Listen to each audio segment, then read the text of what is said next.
Sistema é o nome que damos a um conjunto de elementos que formam um todo organizado. Qual o sistema que vivemos no Brasil? Você já pensou em como se organiza esse sistema e quem está no comando?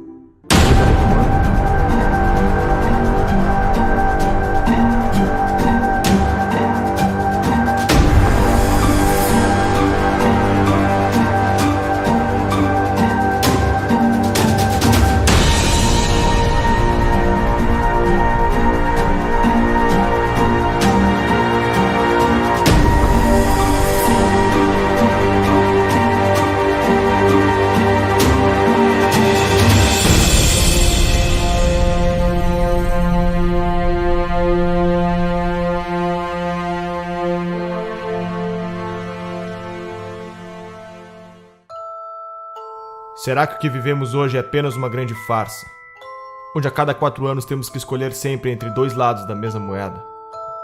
Estaria todo o sistema político infectado com o mesmo vírus? A história da nova democracia brasileira se confunde com o crescimento dessas ideologias de esquerda, pois os mesmos protagonistas que pautavam por esses ideais foram os que fundaram a nossa Constituição de 88, e são hoje os que estão à frente dos grandes partidos políticos no Brasil. Poder é fazer com que você seja obedecido, exercer sua autoridade por meio da influência ou da força. Existem 3 formas de exercer o poder em uma sociedade: o poder político-militar, o poder econômico e o poder intelectual. O que Marx propunha? O que os marxistas? Qual é o sonho dourado do marxista? Não é que não haja dominação, é inverter a classe dominante e a classe dominada. E para isso é preciso tomar o Estado por dentro. Espero que não tenha passado do point of no return, do estado de coisas além do qual é impossível voltar. Quando mais de 50% da população depende, inclusive economicamente, do Estado, quem votará para reduzir o Estado? Quando o Estado alcança um determinado ponto de grandeza, de tamanho, de custo, começa a se tornar inviável trazê-lo de volta a um tamanho razoável. E é por isso a força também da esquerda por um Estado cada vez maior, ainda que isso seja sustentável. Após a morte de Stalin, principalmente nos partidos comunistas em países democráticos, apostaram que a revolução se daria pela tomada dos espaços nos meios de propagação da mensagem, ou seja, pela conquista do poder intelectual. Conforme Gramsci, todos devem ser socialistas sem que se deem conta. Para se conquistar o poder, deve-se primeiramente conquistar as mentes e os corações das pessoas.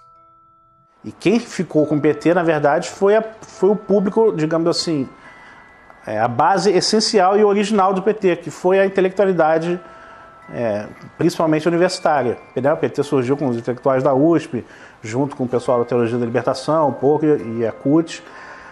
Mas ele, muito mais do que um partido de trabalhadores, ele sempre foi um partido de intelectuais, né?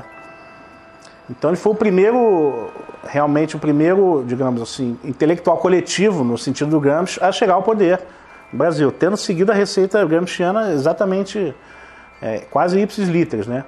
Então vários fundadores do PT são intelectuais que, inclusive, foram os primeiros tradutores de Gramsci, que introduziram o Gramsci no Brasil, Leandro Conder e uma série de outros através da civilização brasileira, né? Então esses caras meio que se desiludiram um pouco com a antiga esquerda mais soviética, mais clássica, né? E fundaram o PT. E o PT começou basicamente com esses intelectuais. A questão da CUT, do movimento trabalhista, foi graças ao Lula, que eles utilizaram mais como símbolo, mas a base de sustentação, toda a formulação teórica e ideológica do PT foi de intelectuais, né? E aí, durante um tempo, o PT conseguiu se popularizar com a questão do Bolsa Família e tal, conseguiu virar um partido, de certa maneira, popular e populista, né? Mas foi um momento efêmero, na verdade, da história do partido. Tem menos apelo popular do que se imagina normalmente, né? E a prova disso foi o que a gente viu agora nesse final, que realmente o PT retornou às suas bases originais, que é a intelectualidade, basicamente a intelectualidade universitária, pessoal de ciências sociais, ciências humanas e tal. Há uma espécie de hegemonia do pensamento na formação dos nossos professores alfabetizadores. Eu diria que isso começa em meados da década de 80. E essa formação ela está no cerne do desequilíbrio educacional brasileiro.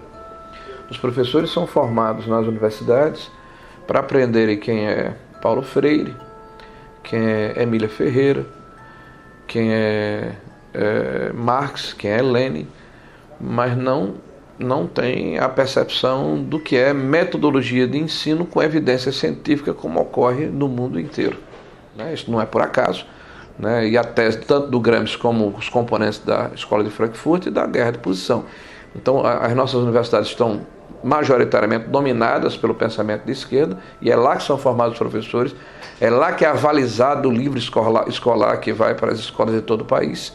Introduziram o tal do socioconstrutivismo, que hoje sabe que o socioconstrutivismo não apenas imbeciliza a pessoa, mas cria até lesão cerebral.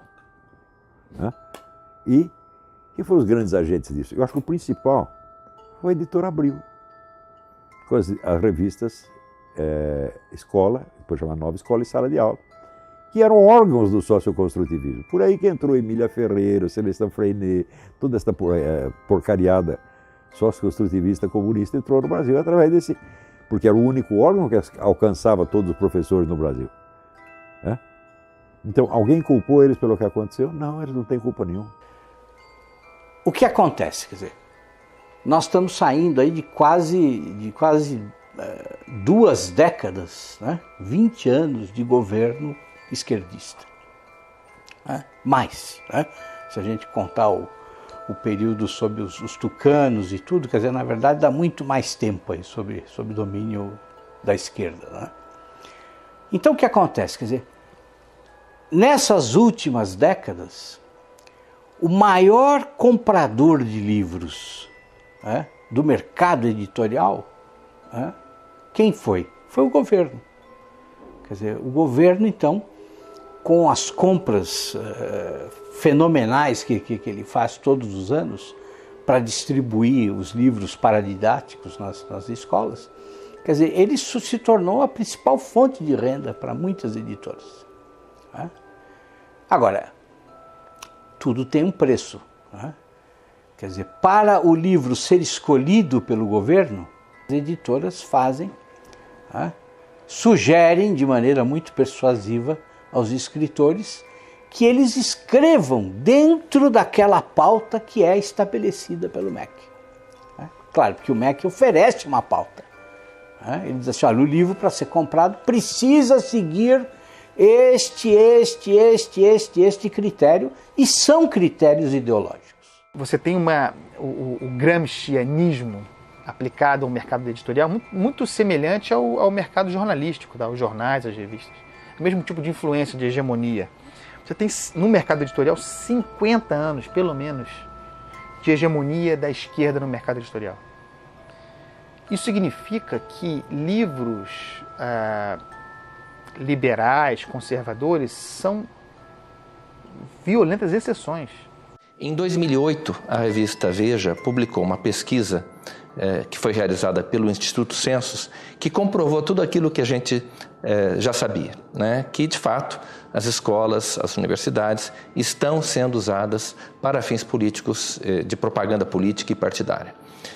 Essa pesquisa do Instituto Census, ela mostrou que 80% dos professores reconhecem que o seu discurso em sala de aula é politicamente engajado. Isso é um número impressionante e que corroborou uma pesquisa feita em 2004 pela Unesco. Então, os dados dessas duas pesquisas são convergentes e mostram que para 78% dos professores brasileiros na educação básica, a principal missão da escola é formar cidadãos. E para apenas 8% é transmitir conhecimento, transmitir as matérias aos estudantes. Essa pesquisa, tanto do Instituto Census como da Unesco, comprovaram essa percepção generalizada que existe de que, efetivamente, as escolas estão sendo usadas para fins de propaganda política, de doutrinação e propaganda política e partidária. Professor de filosofia, concursado. O professor não pode agir em sala de aula como um militante. Ele é um servidor público, ele é um agente do Estado. Dia 22, às a gente integra a paralisação do dia 22 de greve geral.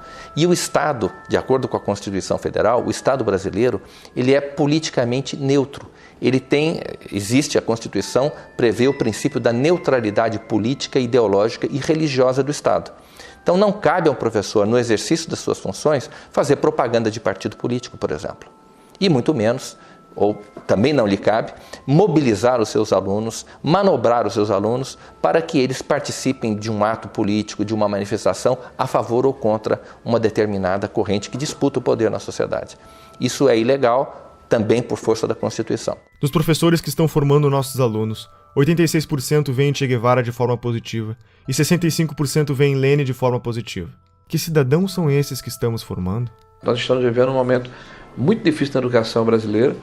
Agora, com a Base Nacional Curricular Comum, eu particularmente estou assustado com os documentos que foram publicados pelo MEC. O primeiro documento era um panfleto doutrinário e um atraso pedagógico. O segundo é um panfleto doutrinário e um atraso pedagógico um pouco menor.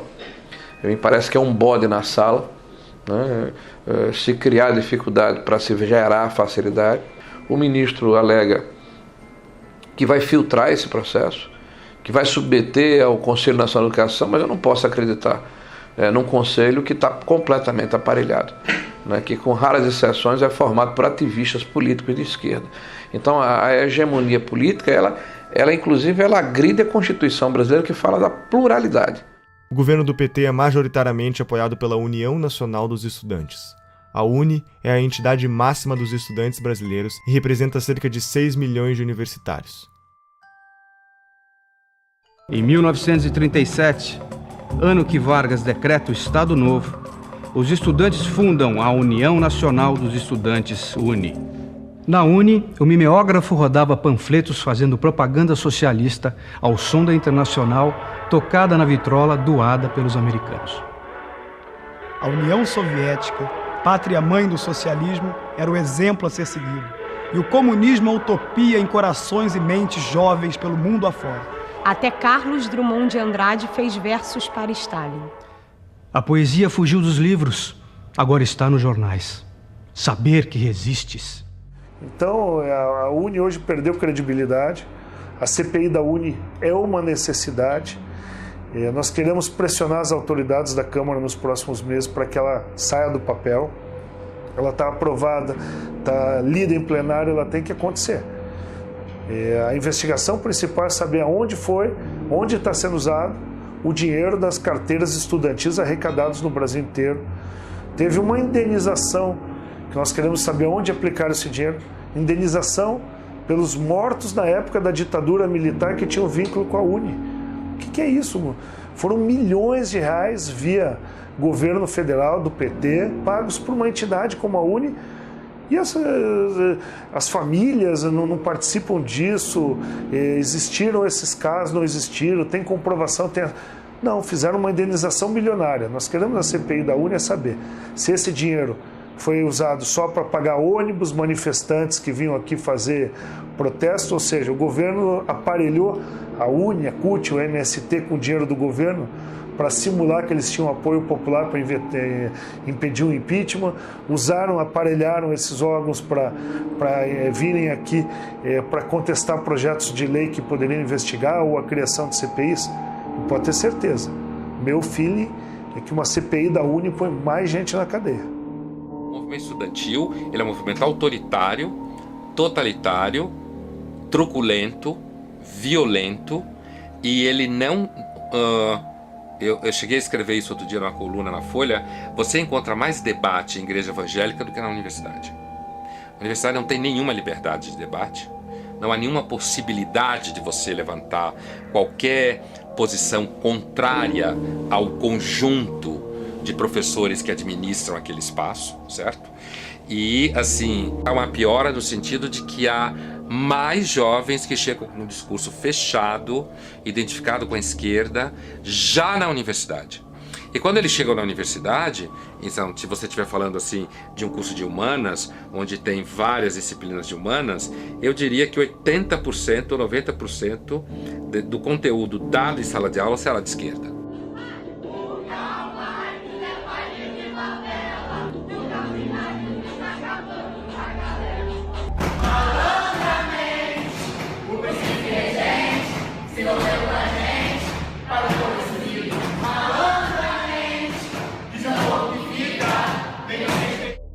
tomar o Estado por dentro significa mudar a lógica de funcionamento, por exemplo, do Ministério da Educação.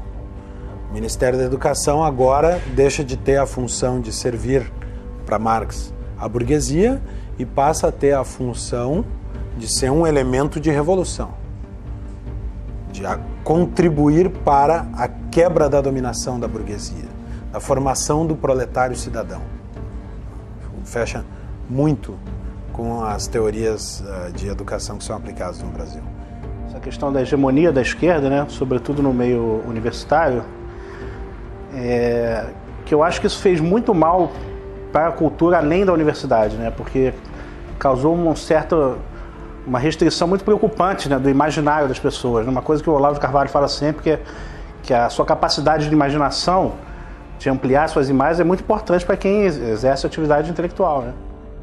Há décadas estamos formando pessoas com base no pensamento marxista. Onde toda essa gente foi trabalhar? A mídia é o maior formador de opinião da população. São TVs, blogs, jornais e revistas que contam ao povo o que está acontecendo. Mídia técnica significa que o governo deveria gastar com publicidade proporcionalmente à audiência dos respectivos veículos de comunicação. O problema é que a pesquisa brasileira de mídia identificou que a mídia técnica está longe de ser realidade.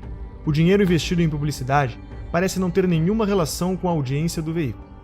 Qual é o critério? A farra com o dinheiro público é tão avassaladora que já houve casos de jornal fictício receber verbas publicitárias. Desde que a presidente Dilma chegou ao poder, os gastos com publicidade só aumentaram. Apenas no ano de 2014, a presidente gastou 210 milhões com campanhas em nome da presidência. O ex-editor da Isto É Brasília revelou que o banqueiro Daniel Dantas, que acabaria sendo preso em escândalos de corrupção, quando estava com sua imagem em risco, acionou um dos seus contatos na mídia, Leonardo Atush, jornalista da Isto É, para publicar matérias que defendessem seus interesses na mídia. Em 2011, Leonardo Atush montou sua própria publicação, o Brasil 247. Duas acusações importantes surgiram contra o 247 na sua trajetória. A primeira foi encontrada num imóvel do doleiro Alberto Youssef, delator da Operação Lava Jato, no monitor de um computador. Um papel com anotações com o nome do jornalista, seu número de telefone e uma indicação de pagamento de 6 parcelas de R$40 mil, sugerindo pagamento entre a quadrilha de Youssef e o editor do portal. Foram também encontradas movimentações milionárias entre as contas da empresa e as empreiteiras investigadas. No mesmo dia dessas descobertas, o Brasil 247 publicou uma matéria mencionando Pascovitch e defendendo a soltura do lobista.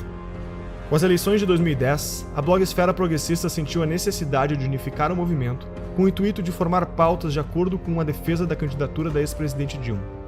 Foi então criado o movimento dos blogueiros progressistas, BlogProg, em São Paulo, com a participação de personalidades como Leonardo Sakamoto. É possível afirmar que para cada leitor do blog Conversa Fiada, o governo gastou 1 centavo em publicidade, enquanto para o leitor da Folha, o gasto foi de 5 centésimos de centavo.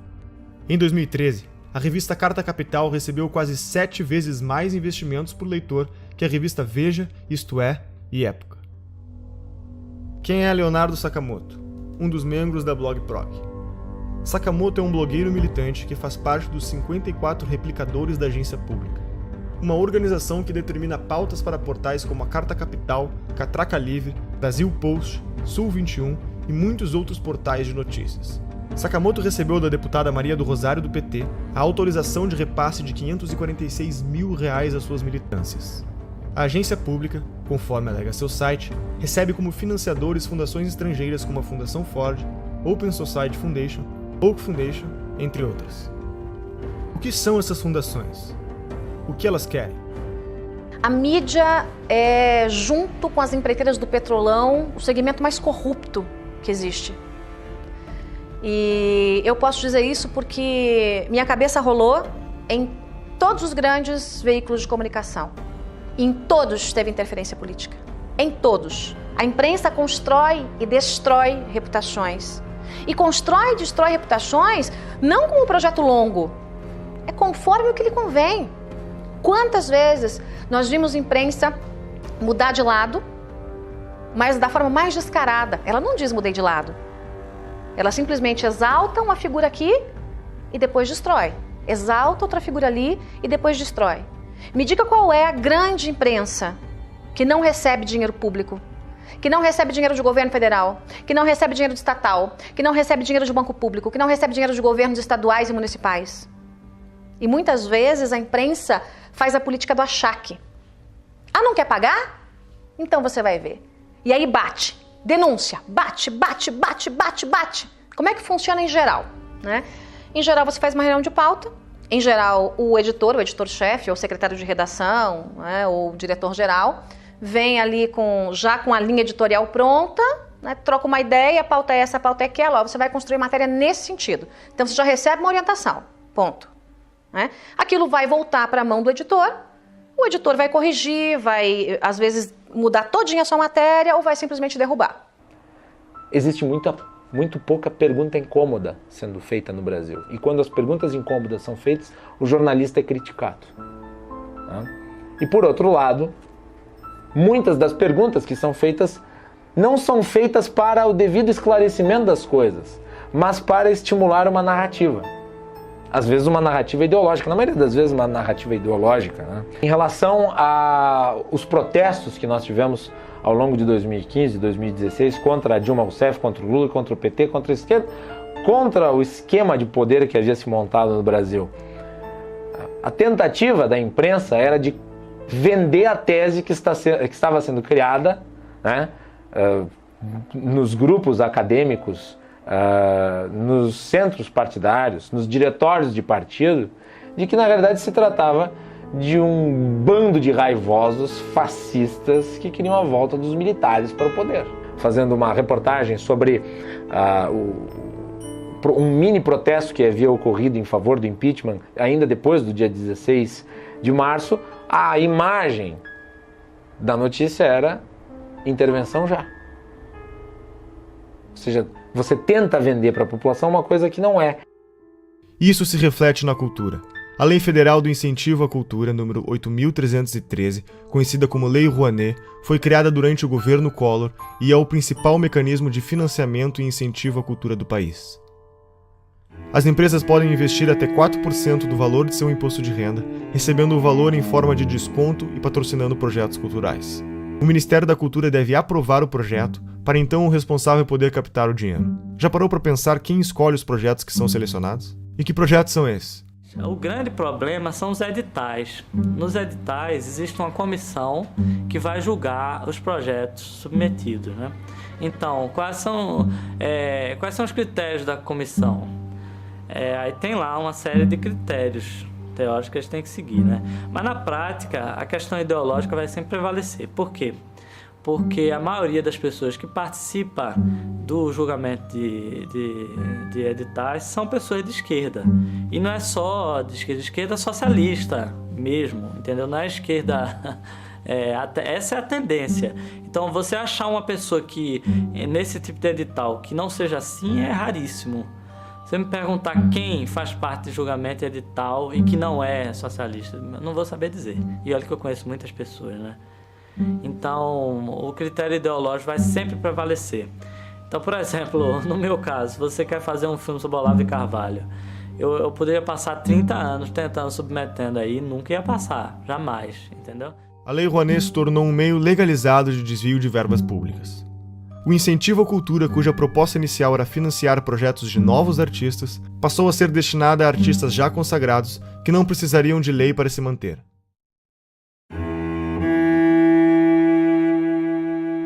Foi justamente na gestão do Gil que começou essa deformidade da Lei Rouanet. A Lei Rouanet já existia, mas essa coisa de beneficiar artista consagrado, artista tipo Ivete Sangalo, pessoas já com nome, que já com anos de carreira, isso foi na gestão do Gil.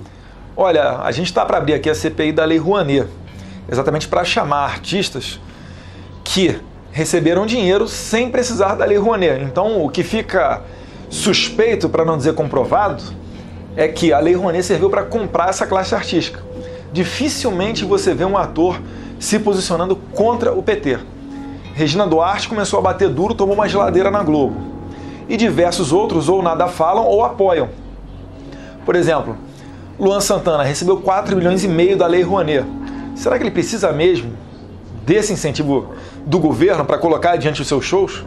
Será que um ingresso ali, que com certeza não é menos de que R$100 para um show dele, será que o ingresso do show dele já não é suficiente para ele se manter? E assim eles vão conseguindo comprar toda a classe artística. E traz muita gente a reboque. Quando um cantor fala alguma coisa, os seguidores dele, que são fanáticos por ele, adoram a música dele, adoram o trabalho dele no cinema, etc., eles não tendem a se confrontar com essa pessoa. Então é muito interessante para o governo ter essas pessoas ao seu lado. E aí já emenda no artista, já emenda logo o intelectual também, intelectuais, artistas, e vão trazendo eles para cá. Exemplo notório, Wagner Moura ficava aí no exterior denunciando o golpe, o golpe, o golpe. Chega a ser uma infantilidade hoje em dia ficar batendo nessa tecla do golpe. Mas eles ficam a todo momento batendo em cima disso até que vire verdade. Porque eles querem colocar nos livros das escolas que houve um golpe em 2016 contra uma presidente eleita democraticamente. Os sistemas totalitários que nós tivemos no século XX, eles tiveram como principais fontes do ódio era a raça, a classe e agora é o apartheid intelectual. Se você não é de esquerda, você é burro. São todos os donos do poder, todos esses, Chico Buarque, Caetano Veloso, Gilberto Gil, todos septuagenários. Todos detiveram esse poder cultural durante esses 50 anos. Não é uma questão apenas de que eles têm um poder político em 13. Isso o empresário tem que entender.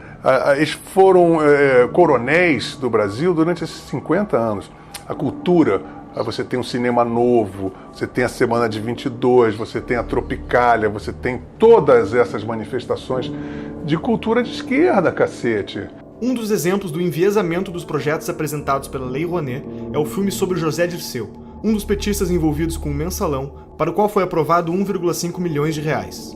O deputado do PSOL, Jean Willis, também vai virar documentário. Será financiado por 842 mil reais do dinheiro público. O filme do Lula foi financiado em 12 milhões de reais, por empresas que entre elas constavam Camargo Correia, OAS e Odebrecht. Esses são apenas alguns dos exemplos do destino dos mais de 15 bilhões de reais investidos pelo PT através da Lei Rouanet. Na prática, o que vemos é que o dinheiro segue a ideologia. Na 10ª Mostra do Cinema e Direitos Humanos, o conteúdo deveria ser relacionado com um dos seguintes temas: população LGBT, população negra, população em situação de rua, combate à tortura, enfrentamento da homofobia, mulheres, participação política, direitos humanos e outras minorias. A maior parte do dinheiro vem das estatais. A Petrobras gastou mais de 400 milhões de reais na última década para aprovar projetos como o Projeto Pai e Filho, que conta a história de um homem aprisionado e oprimido pelo poder do pai que procura enfrentá-lo para quebrar a hierarquia da família. Já o Projeto Joelma conta a história da inadequação da mulher nascida no corpo de um homem, rompendo aspectos da sexualidade e do gênero. O rapper MC Guimê, que fatura mais de 300 mil reais por mês, teve autorização de captar via Lei Rouanet mais de 500 mil reais para a produção de um DVD. Luan Santana conseguiu aporte de 4,1 milhões de reais para cobrir sua turnê e Cláudia Leite aprovou a captação de 6 milhões de reais para fazer shows no litoral norte do Brasil.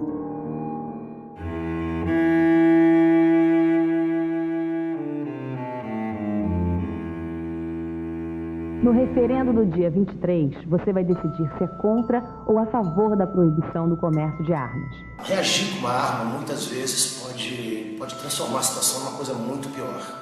Existe hoje no país mais de 15 milhões de armas na mão de civis. Se bala resolvesse o problema, o Brasil seria um paraíso de segurança, né? Olha, tinha artista que pedia o desarmamento, mas andava de carro blindado e seguranças armados até os dentes.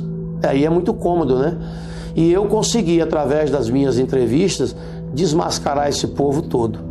O Ratinho, por exemplo, eu lembro quando eu fui lá debater no programa dele, antes de entrar no programa, eu dei uma volta nas imediações do estúdio e comprovei que o carro dele era blindado.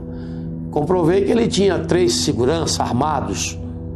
Ele não tinha o direito de defender o desarmamento do povo quando ele não precisava disso, né?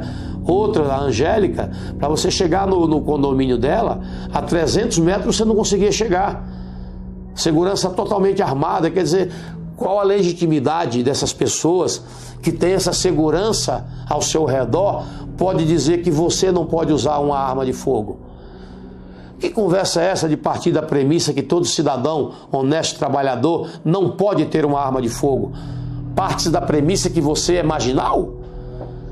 Se você acredita que vestir uma camisa branca com a pombinha da paz vai salvar a sua vida, use.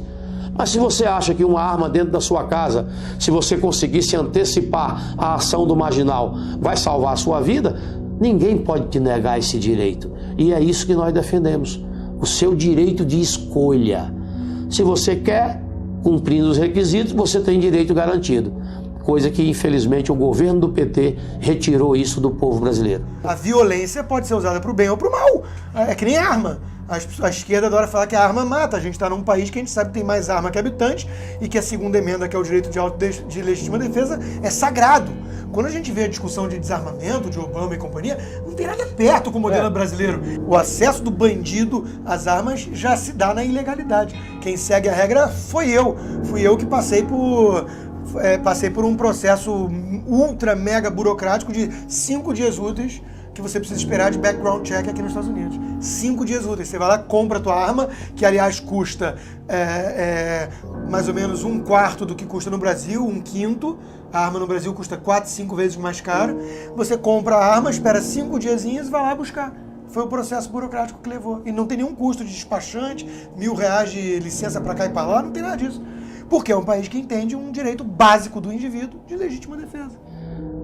Todos os países onde surgiram os grandes ditadores, uma das primeiras providências dele foi desarmar o cidadão.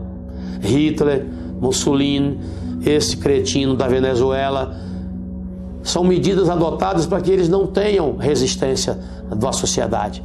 Só eles podem ter arma. Os países socialistas tendem a essa centralização, ao domínio com mão de ferro de todos os recursos do país.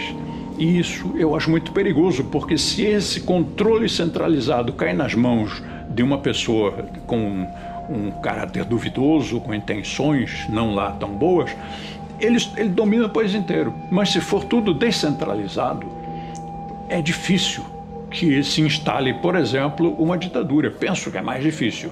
Inclusive, se a população estiver armada, é mais difícil que um governo imponha uma vontade que não corresponda à vontade do povo, se esse povo tiver condições de reagir. Agora, qual é a primeira coisa que se faz quando se quer dominar um povo? Desarma esse povo. O Instituto Sou da Paz, que trabalha pela redução da violência, acha que menos armas resultam em menos mortes. O que a gente precisa fazer é reduzir essa quantidade imensa que tem de armas circulando nas nossas pessoas. O Instituto Sou da Paz, que começou fazendo campanhas pelo desarmamento em 1997, receberam $492 mil da Fundação Ford do ano de 2007 a 2011 e $1,58 milhões da Open Society de 2013 a 2014. Que ONGs são essas? O que elas defendem? Lembra de Saul Alinsky? Segundo a CPI das ONGs realizada em 2007, foram apresentadas mais de 13 bilhões de gastos de diferentes esferas do governo. Para sindicatos foram repassados R$495.698.000. Segundo a CPI, 81 milhões foram encontrados sem justificativas de gasto. Nilcea Freire foi a responsável por coordenar as operações da Ford Foundation no Brasil. Foi convidada por Lula para ser ministra da Secretaria de Políticas das Mulheres e também foi reitora da Universidade Estadual do Rio de Janeiro. Foram mais de R$2 bilhões investidos em ONGs com posicionamentos de esquerda. O coletivo Leila Diniz tem como definição realizar uma luta antissistêmica contra o capitalismo, o racismo e o patriarcado. Receberam $120 mil da Fundação Ford. Por exemplo, a doutrina de gênero, né, que é uma tese esdrúxula aí, que vem desde a escola de Frankfurt, de uma maneira muito forte, com o movimento feminista, né, de destruição da sociedade atual. Né, isso é uma tese muito bonita quando eles colocam assim para dourar a pílula, mas o que está por trás disso é um ovo de serpente, é um cavalo de Troia. Né? Eles querem destruir a família como um processo de transformação da sociedade e para criar não sei que mostrengo lá na frente. Né? A Universidade Livre Feminista, que tem como definição ser um projeto feminista construído de forma coletiva e colaborativa, receberam pelo menos R$900 mil da Fundação Ford. A organização Afrografiteiras é um curso de formação em artes urbanas voltado para o protagonismo da mulher afro-brasileira. Receberam pelo menos R$100 mil da Fundação Ford. E o Encontro Paranaense de Direitos Humanos é vinculado à Organização Terra dos Direitos vinculados ao MST. Receberam mais de 2 milhões e 500 mil reais da Fundação Ford. E para onde mais o nosso dinheiro vai? O imposto sindical obrigatório é uma exclusividade brasileira. Não existe em nenhum outro país do mundo. Se você trabalha com a carteira assinada, sustenta a CUT. Além disso, as contas da CUT e de outras centrais sindicais são sigilosas. Não existe nenhuma obrigação dos sindicatos darem satisfação sobre como empregam o dinheiro que recebem do imposto sindical.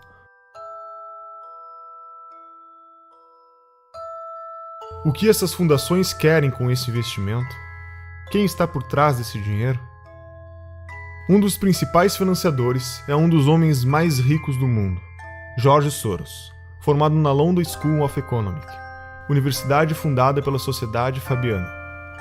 Soros é conhecido como o homem que quebrou a Inglaterra ao lucrar $1 bilhão em apenas um dia apostando contra a moeda britânica. Já foi presidente do CFR, o mais poderoso think tank americano considerado uma antessala da Casa Branca. Atua em organismos internacionais, foi um dos maiores doadores da campanha de Barack Obama, luta pela libertação das drogas e dá dinheiro para revoltas e revoluções nos 4 cantos do mundo, mudando toda a mentalidade dos jornalistas e estudantes para o politicamente correto. Quais são os objetivos de George Soros? Capitalista não necessariamente seja alguém que defende o capitalismo. O cara só vive no capitalismo. Por exemplo, é como você dizer que, sei lá, Cuba é um país socialista. Não quer dizer que qualquer cubano é um socialista. Vive no socialismo. Mas não quer dizer que ele defenda. Grandes movimentos, como Occupy Wall Street, são financiados por gente como, por exemplo, a Fundação Bilderberg, Fundação Ford, George Soros, que eu comentei num podcast recente no meu site. Porque essas pessoas são o que a gente chama de metacapitalista, ou seja, alguém que funciona como capitalista sem ser, de fato.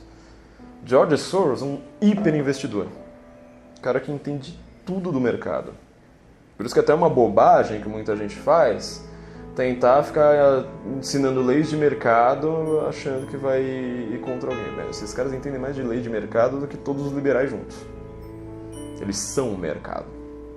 Agora, ele não acredita naquele negócio, ele quer poder. E eles não pensam de uma maneira individual, ou seja, eles não pensam como indivíduo, tipo, eu quero ter poder para mim. Ele está construindo um projeto de poder ali, para, às vezes, daqui a 100, 200 anos. Essas fundações são assim. Rockefeller está em qual geração? Nem sei mais qual. Eles começaram lá atrás. Vivemos em um capitalismo debilitado, sufocado pelo governo, chamado em inglês de crony capitalism. O governo regula diversos mercados. Agências reguladoras como a Anatel não deixam você ter escolha no mercado de telefonia. E a Ancine define uma cota de conteúdo nacional nos cinemas e nos canais de TV por assinatura. 11 milhões de pessoas trabalham para o governo brasileiro. Eles são pagos com o dinheiro da arrecadação de impostos. Todos esses funcionários têm salários vitalícios e não podem ser demitidos sem justa causa. Os nossos 513 deputados federais podem ter até 25 assessores. Contam com auxílio moradia, 14º, 15º salário e cotas de gastos parlamentares, que englobaram o auxílio paletó, uma ajuda de custo para comprar ternos que em 4 anos gastou 252 milhões de reais. E outros 600 mil cargos de confiança do governo. Esse mecanismo abre brechas para a corrupção ao criar um mercado de cargos, usado como moeda política em negociações de alianças partidárias. 1/4 dos funcionários em cargos de confiança eram filiados a um partido, e 80% deles era do PT. Todos os ministros do STF têm direito a motorista particular, o que não ocorre, por exemplo, na Suprema Corte Americana. Segundo o Portal da Transparência, só em São Paulo há 311 motoristas à disposição dos juízes. A Câmara Municipal tem 26 motoristas, 13 garçons, 7 auxiliares de cozinha, auxiliares de serviços odontológicos exclusivos, cirurgiões, dentistas, oftalmologistas, lubrificadores de veículos e vidraceiros. Isso são alguns exemplos de quem compõe o Estado brasileiro. Como resultado disso, grande parte da população tem como meta fazer parte do Estado passando em concursos públicos. Os gastos do governo federal, estaduais e municipais com o funcionalismo público somam 12% do PIB, totalizam 255,3 bilhões do dinheiro do povo em 2015. Tudo isso para serviços com índices de insatisfação elevado no Brasil. Nos últimos 13 meses, nossos governantes gastaram 544 bilhões a mais do que arrecadamos, 10% do PIB brasileiro. As maiores empresas estatais como a Petrobras, Caixa Econômica Federal e tantas outras apresentam prejuízo de 60 bilhões e escândalos de corrupção como o Petrolão, o escândalo dos Correios e outros tantos golpes citados pela Operação Lava Jato e pela história do Brasil. Acho que hoje em dia não resta a menor dúvida que a gente está numa atmosfera totalmente comunista. Né? As pessoas são comunistas. O comunismo tem anticorpo porque eles têm uma dialética que não se sustenta. Então eles vão trocando de preferências. Agora, tem coisas importantes para a gente realçar aí. Você vê que a Rússia, que está fantasiada de ortodoxa de direita, está criando o maior exército do mundo com a China. Né? E dizem que essa aliança está por trás de todo esse Fórum de São Paulo. Que eles querem restituir a cortina de ferro com o Fórum de São Paulo. O Foro de São Paulo é a instituição que organiza a estratégia socialista na América Latina. Olha, a Internacional Comunista ela se reúne de tempos em tempos. Por exemplo, em 2005, se não me falha a memória, teve uma reunião em São Paulo e, inclusive, o líder do PSDB à época, o Aníbal Mendonça, ele era deputado ou senador, fez uma nota lamentando, né, que houve uma reunião da Internacional Socialista e não foi convidado o PSDB para fazer parte. E o pessoal ainda insiste em falar que o PSDB é um partido de direita. Não, o PSDB é um partido de centro-esquerda, são sociais-democratas. A esquerda nunca se preocupou muito em definir o que era a palavra, o que era cada palavra que ela estava usando.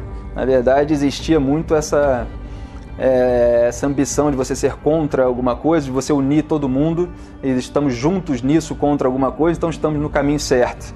Né? Só que eles não diziam exatamente para onde que estavam indo e iam causando uma série de tumultos pelo caminho. Então estavam vendendo um futuro hipotético em nome do qual todas as ações no presente seriam justificadas. Aquilo foi muito fácil de entender e de aplicar aqui no Brasil, porque o debate público estava cheio desse pessoal propondo isso.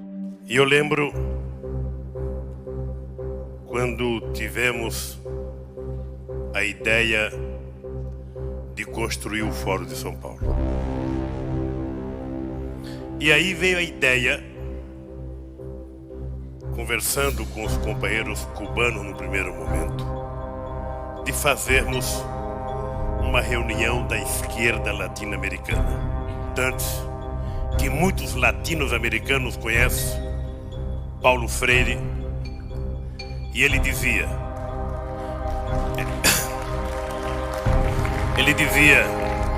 juntar os diferentes para derrotar os antagônicos.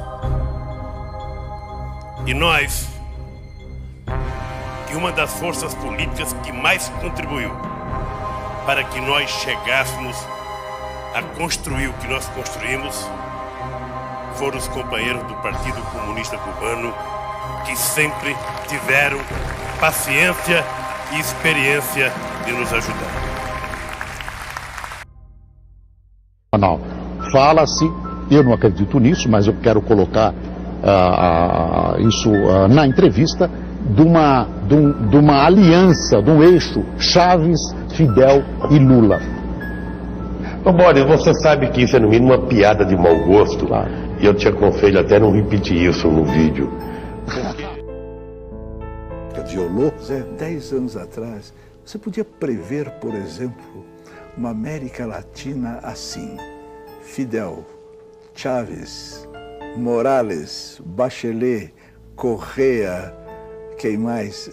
Todos de esquerda na América do Sul. Você podia prever que isso ia acontecer? Prever não, mas nós já lutávamos por isso e já trabalhávamos por isso, inclusive porque nós criamos o Fórum de São Paulo, que lutava para isso. Depois criamos ainda o Grupo de Marbella, que é o nome da cidade, do hotel onde nós fomos no Chile, que se reuniu. Todos depois foram eleitos presidente da República. Todos foram.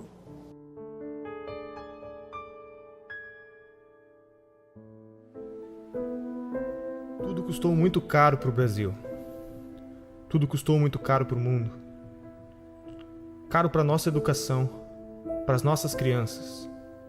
Caro para a autoestima da humanidade e para todos os 100 milhões de mortos que perderam seus sonhos em genocídios e na falta de liberdade. Herdamos a responsabilidade de acabar com a utopia. nós temos o compromisso de aprender com o passado. Não podemos deixar esse episódio da história desconhecido. É nosso dever documentar tudo para que nas próximas gerações os jovens saibam que está na mão deles preservar a trajetória da humanidade. O mundo anseia pela verdade para se libertar e continuar crescendo. Não é só economia nem só política. É a manifestação dos valores da nossa sociedade, das nossas famílias, dos nossos antepassados e de todos os nossos filhos. Despertamos intelectualmente. Não há mais espaço para ditadores monopolizarem nas nossas vidas. Agora precisamos quebrar a dominação cultural que nos foi imposta. Durante 16 anos, os jornais, canais de TV e estações de rádio do Brasil se recusaram a noticiar a existência e as atividades do Foro de São Paulo. O Brasil parecia estar preso entre as malhas de uma articulação criminosa, que envolvia ao mesmo tempo a totalidade dos partidos de esquerda latino-americanos, a classe jornalística nacional, o sistema de ensino, as principais gangues de narcotraficantes do continente e uma parcela nada desprezível da elite política e financeira internacional. A gravidade desses fatos media-se pela amplitude e persistência da sua ocultação. Crescendo em segredo, o Foro de São Paulo tornou-se o motor principal das transformações históricas no continente, enquanto a ignorância geral fazia com que os debates públicos e a vida cultural se afastassem da realidade, se transformando em uma engenharia de alienação, fortalecendo ainda mais o crescimento de um esquema de poder que se alimentava da sua própria invisibilidade. A queda vertiginosa do nível de consciência pública nessas condições era inevitável. Um dos aspectos mais perigosos da situação é a facilidade com que os culpados se desvencilham de qualquer tentativa de denúncia, qualificando-a de teoria da conspiração. Mas quem falou em conspiração? O que vemos é uma gigantesca movimentação de recursos, de poderes, de organizações, de correntes históricas, tudo documentado. É o inimigo onipresente e invisível, sonhado por Antônio Gramsci.